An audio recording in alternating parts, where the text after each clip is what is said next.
Good morning and welcome to the 2022 Ohio Grape Wine Conference. Thank you for joining the Viticulture session this morning. Today, I would like to share with you a research update on our variety evaluation trials. First, I'd like to give you a quick background about this project. So variety evaluation has been identified as a research priority by our industry. And actually, this has become even more critical in recent years because of the availability of so many new varieties in the market, either through nurseries or breeding programs. So actually, this is really a good time for our grape and wine producer to plant new varieties because there are so many ones available now beyond the traditional varieties that we know of. So since variety performance is site specific, it is very important that we test these new varieties here in Ohio. And that is actually the first objective of this project is to first acquire these varieties, plant them, and then evaluate their performance in the vineyard as well as their wine potential. Our second objective is to provide recommendation of the best performance and identify the pros and cons of each of these varieties. And then finally, ultimately, our long-term goal is to identify what we call terroirs of these varieties, basically finding the best match between the variety and the region, which is finding out the region that where these grapes thrive, both in the vineyard as well as in the winery. So first, I would like to discuss the weather of 2021. And one of the parameters that we look at is the growing degree days or heat units, which measure the warmth of the season. This graph here shows monthly growing degree days, and it represents 3 years. The black bars here represent 2021. The red is 2020.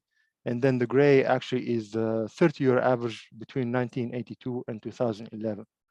So even though these growing degree days were measured in the Worcester location, even though this is specific to this location, actually some of the trends could be or were seen or were observed across the state of Ohio.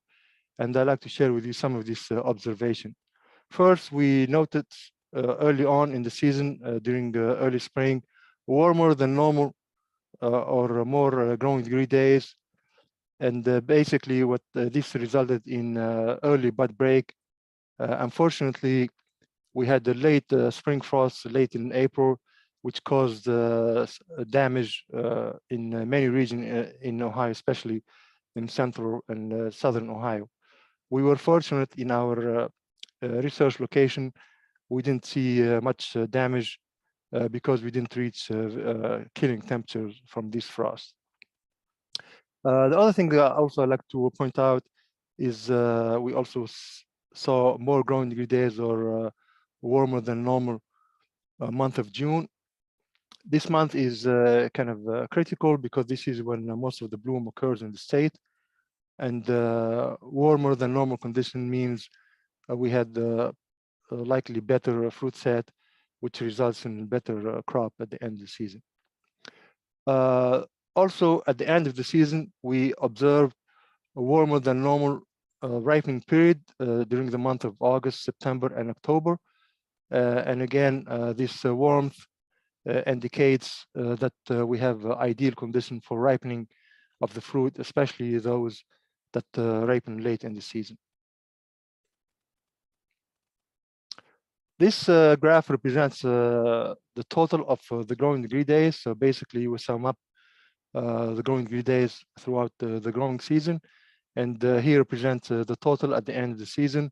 And as you could see, 2021 had the highest amounts at 3,270, much higher than the season 2020, and also much higher than the average, the 30-year average. So this number, or the total growing degree days, give us an idea about whether we will be able to ripen certain varieties or not in our in specific locations. And then typically when we reach amounts higher than 3,000, between 3,000 and 3,500, we should be able to ripen most of varieties.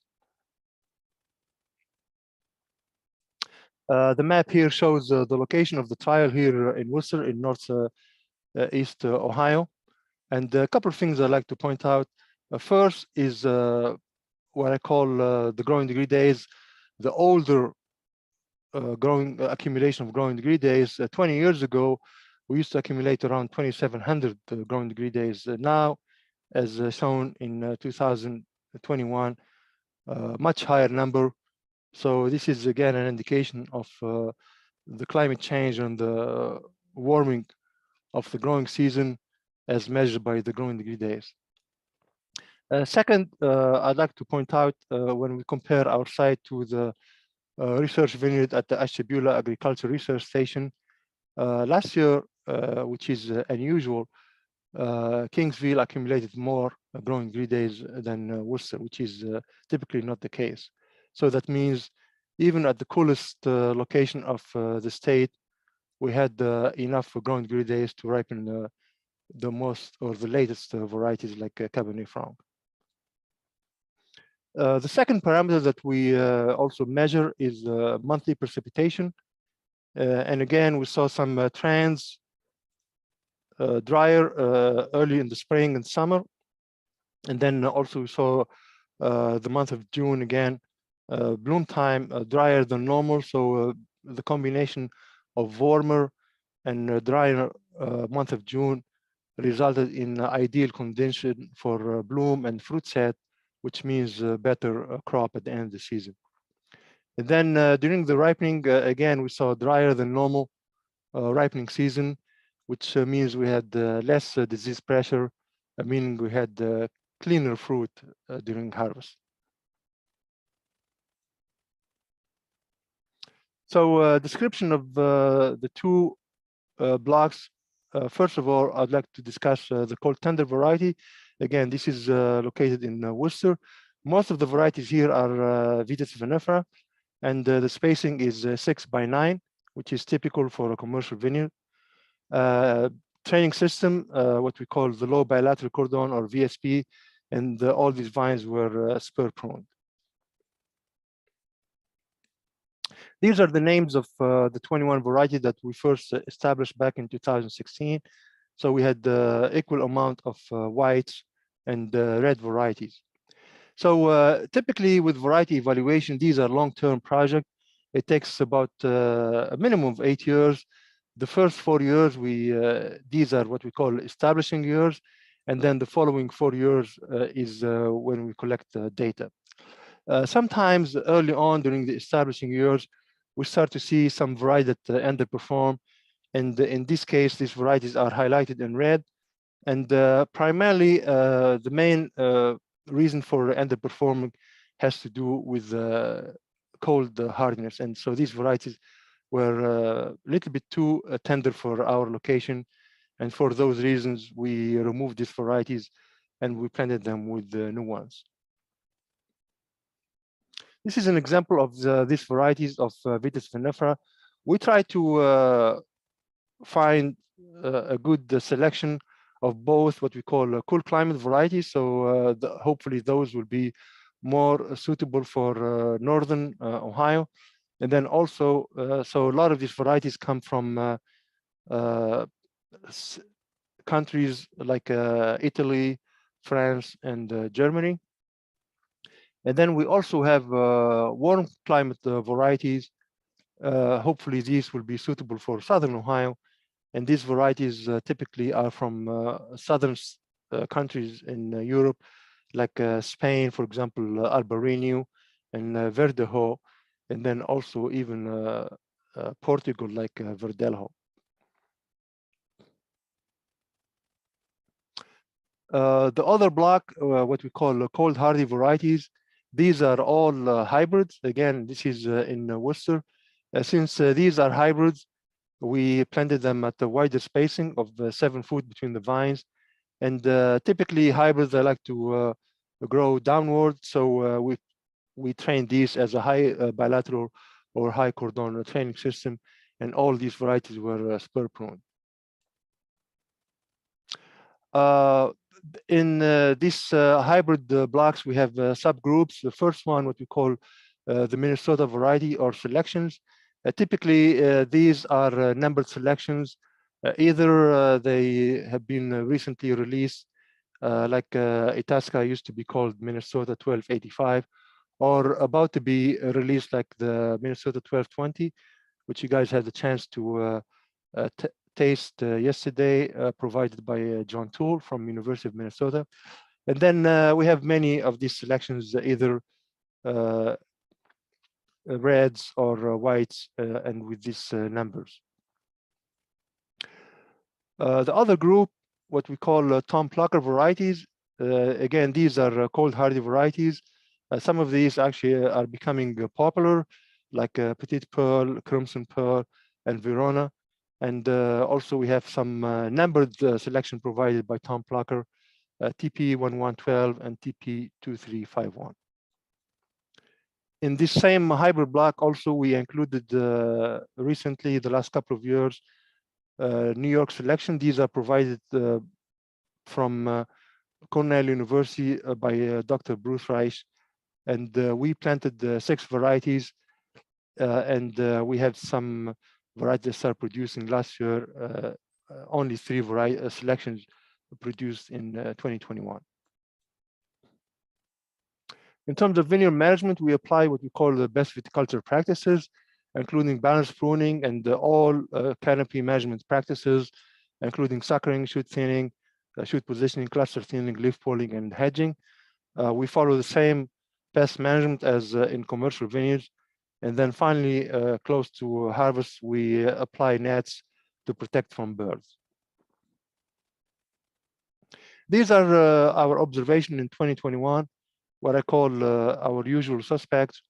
We have a little bit more what I call a major issue, more than normal issues or infestation from Japanese beetles.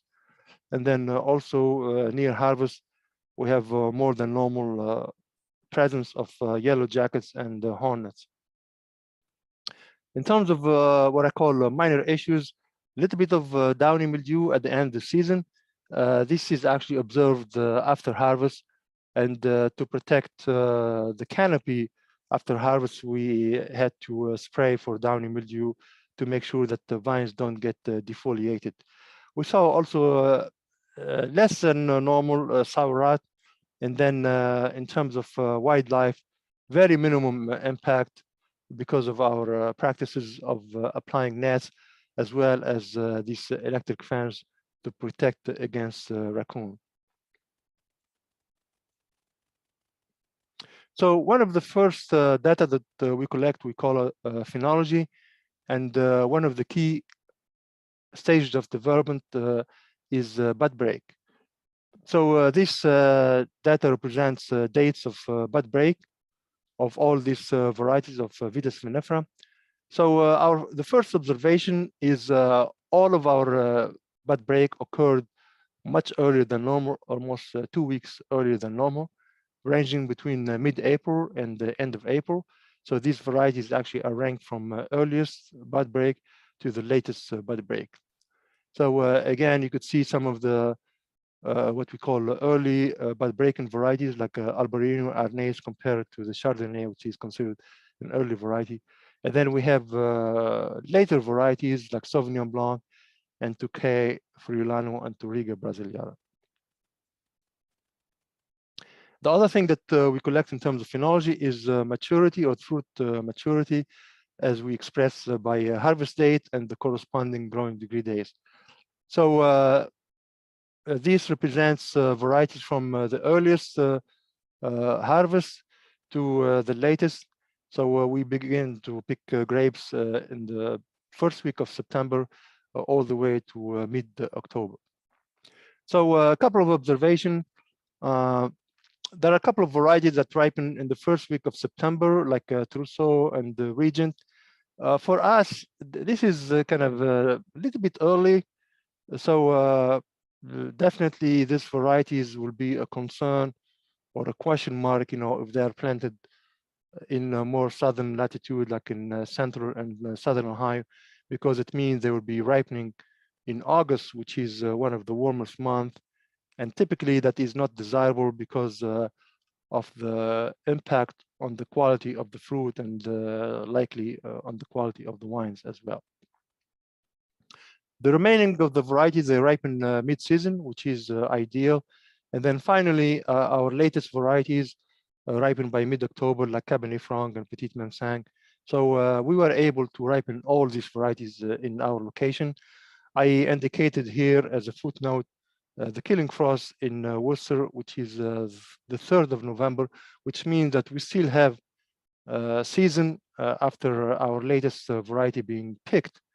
That means the vines have the chance to harden off after harvest, which is ideal conditions. Other data that we collect are the yield components, and I like to pay attention to this column here. It represents what we call the equivalent yield, represented or expressed as tons per acre. First, we were able to have a full crop for the first time in 2021.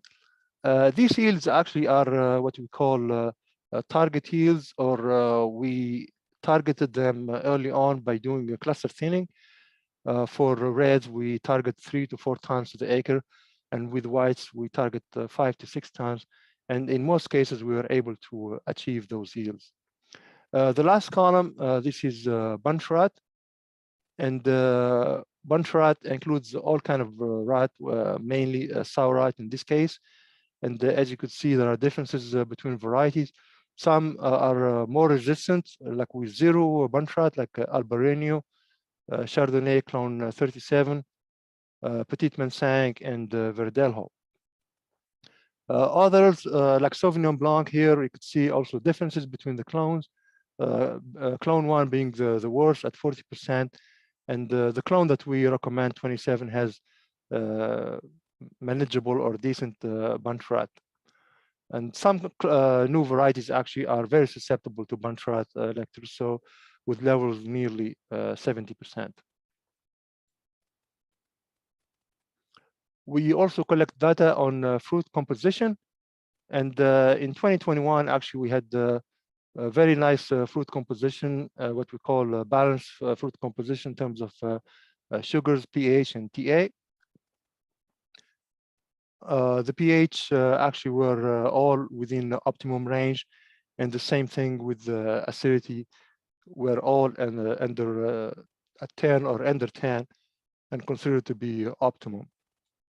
We also measure fruit maturity through this fruit maturity index, and typically we like to see our fruit reaching levels of 20. And as you could see, all of these varieties reach that threshold, or even have higher fruit maturity, reaching 30 or values near 40 as well. Now discussing the hybrid block in terms of bud break, say a similar observation like vinifera, some early than normal bud break. Some of these earlier, little bit of concern, but some of these new selections with early bud break here, Minnesota 1220, 1280, the new variety Brianna, Itasca, and 1241. So this is a little bit of concern, especially in sites where you have spring frost issues. This could be of a concern. And then we have later bud breaking varieties like the Minnesota 1256, Petit Pearl, and Frontenac Blanc. In terms of harvest date, similar observation. Our earliest was in August, and our latest was 12 of October. So we have a span of almost 2 months of harvest. Again, same observation. The early varieties, this is not desirable, like Brianna and Itasca, ripening the first week of September, meaning that these varieties in more southern latitude, like in central or southern Ohio, they will be ripening in August, which is not desirable. A lot of these varieties, however, ripen in mid-season, which is ideal, including the New York selections and the Minnesota and the Tom Plucker selections. So again, we were able to ripen all of these hybrids in our location before our killing frost. In terms of yields, these being hybrids, they have a much higher yield than vinifera. So we didn't have necessarily what I call a target yield, because a lot of these varieties really are new, or they are new selections. So we have no way to know what is the target yield. So what we end up doing is we cluster seed to no more than 2 clusters per shoot. And even with that, we still had the yields in excess of 6 tons, like Brianna 9 tons, and even with the 1280, we had yields of 11 tons to the acre. Same thing in terms of bunch rot. Overall, these hybrids performed very well with very little bunch rot, with the exception of Itasca close to 60%. Fruit composition also very nicely balanced fruit composition in terms of sugars, pH, and TA. One of the, here in terms of sugar or bricks, Brianna was lower than normal, and this is actually on purpose. We picked this variety early on at 16.5, and one of the reasons is we didn't want the Labrusca flavor to develop, so we picked this variety early on. This is a similar practice as is done by wineries with Cayuga White, where they pick that variety earlier, like at 15 bricks, for similar reasons. The other observations, we noticed that a lot of these new selections from Minnesota actually have a decent acidity at 10 or lower TA. So, for example, compared to the traditional varieties like Frontenac Blanc here at 13.2, which is very high. However, the new selections have more manageable acidity, which is a good thing to see. The same thing with the New York selections. All of them produce decent acidity, as well as the Tom Plucker variety and selection. In terms of the fruit maturity index, again, we were able to achieve the minimum threshold of 20, and some of them were reached even a higher level at the 30 level. So fruit composition was ideal again for 2021. Finally, cold hardness. This is a very important aspect of our research, since cold is one of the major limiting factors for grape production here in Ohio. So we measure cold hardness in the lab, and this is actually a cold hardness measured back in December of all these varieties combined. And as predicted or as expected, the vinifera varieties had the lowest cold hardness measured by the LT50, ranging from -4 to -8, and then followed by the New York hybrids with cold hardness between -10 and -14. And then, as expected, the Minnesota hybrid were the most cold hardy, with the LT50 ranging between -14 and -16. So in summary, and again, these are preliminary results. We are still collecting the data. Some of these vines are still young, between third year and fourth year. However, we start to see some promising variety within the cold tender block: Albarino, Verdelho, Verdejo, Tokay Friulano, Petit Mensang, Touriga, and Touriga brasiliana.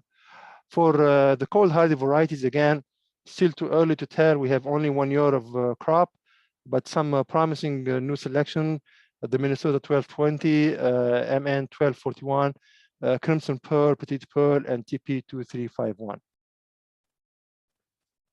With that, I would like to conclude by thanking the Ohio grape industry for funding this project, and a big thank you to all members of my group for their assistance in this project. Thank you very much for your attention.